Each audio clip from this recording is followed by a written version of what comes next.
This is what nightmare fuel is made of. You are now within minutes of horror, and your only chances of survival is hitting that like button. With that being said, let's continue on with the video. I can't think of anything more terrifying than the waters of this planet. Waters we have barely explored. Not knowing what truly is or lurks down there. Being in a scenario where you are 2.5 miles under the Atlantic Ocean. No one knows where you are. You have limited oxygen, which I do believe by the time of this recording is only 72 hours left. You can't escape your vehicle because all that surrounds you are bodies of water. This is a nightmare come to life. To be somewhere lost within the graveyard that is the Titanic, or to be swept out to sea with, by all accounts from professionals, a 1% chance of survival. I used to think flying on a plane and being in a plane crash was my ultimate fear, but this really unlocked a new fear within inside myself. And this is not me making light of the situation. This is a claustrophobic nightmare. You have 5 people trapped in a tiny submersible 2.5 miles under the Atlantic Ocean. And I do want to repeat again, this is a submersible, not a submarine, so this makes the situation a lot more worse. A submersible is basically a research vehicle meant to be underwater for a limited amount of time, whereas a submarine is much more capable to last underwater for extended periods and has a lot more technology that is used mainly by the Navy.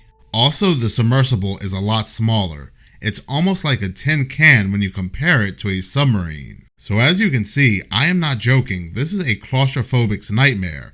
This is almost comparable to spelunking or cave diving, which you see people recording themselves on YouTube going into these caves, fitting themselves into these very tiny crevices, almost to the point that they're getting stuck, and you can really see the fear setting in.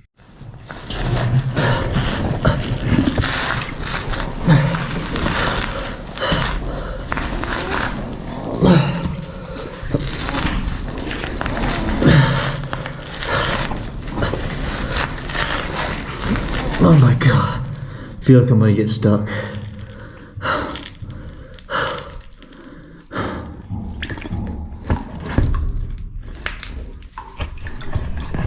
The 5 aboard the submersible are Hamish Harding, a British business and chairman, Shahzada Dawood, vice chairman of Engro Corporation Limited, and his 19-year-old son, Suleiman Dawood. Paul Henry Nargiolet, who is a Titanic researcher and diver, and Stockton Rush, Ocean Gate CEO and chief test pilot who founded Ocean Gate in 2009. Now these 5 people did pay $250,000 each for this trip. A trip that happens every year. Matter of fact, last year, 28 people took this trip successfully. There were no issues reported. Now in 2000, Dr. Michael Gullion had the same situation happen to him, where he was exploring the Titanic and this iconic site, 12,500 feet underwater.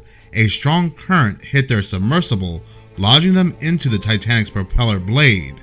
They were stuck for some time, thinking their lives were ending, when eventually they were able to maneuver themselves out and make it back to the surface. As we approach the stern of the ship, we're suddenly caught up in a strong underwater current that pushes us towards one of the gigantic 21-ton propellers. Oh my god. Oh my gosh, look at the size of that thing. Look at the blade, it's still clean, like it's brand new. But when we try to back out... Oh boy, I felt a little bit of a boom, didn't you? Yeah. Oh my gosh, look at these things. Oh my god, look at the size of these things. Oh my gosh, so are we stuck or what?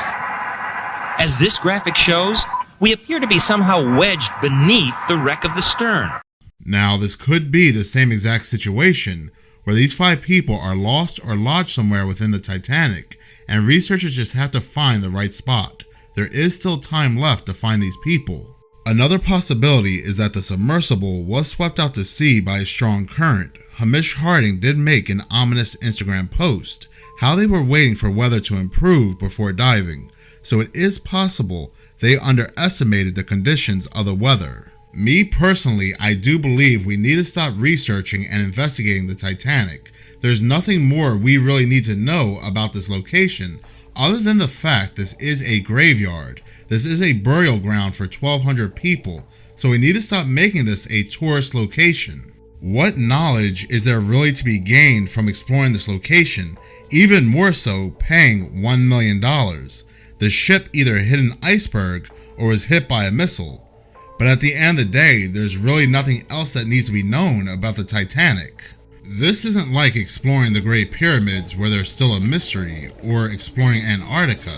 This is exploring a ship that had sunken underwater. If you are a believer of the paranormal like myself, my channel is called Minutes of Horror, then you would believe there are possibly a lot of restless spirits down there that just want to be left alone. Like I said, leave this gravesite alone, just leave it be.